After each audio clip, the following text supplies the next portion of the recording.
talk about the dangers of blizzards and how quickly you can be disoriented, that's what they're talking about. You can barely see a hand in front of your face. This is Donner Summit. You can see we're over 7,000 feet in elevation. This is the old Donner Pass Road, historic US 40.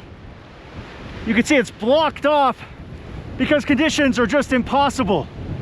Before Interstate 80 was built, this was the only way over for most people.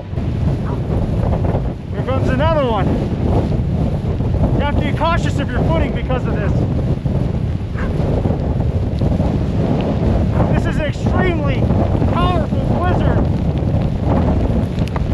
that is blasting here on Donner Summit and in the Sierra. Several feet of snow are coming with this.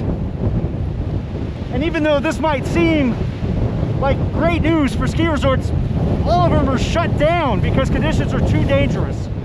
Well, we were working at Sugar Bowl all morning. Yep. We got like 3 of the lifts good to go, and then they decided to call it for the day. So coming back, just trying to do some mitigation before we get, you know, like 4 or 5 more feet of snow. Yeah. Locals come out on a regular basis because they have to clear the snow away from their car as much as possible.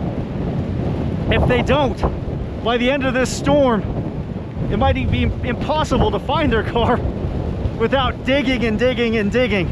Everything will be covered. I'm covering this very powerful storm for Weather and Radar here on Donner Summit. I'm Jonathan Petramala.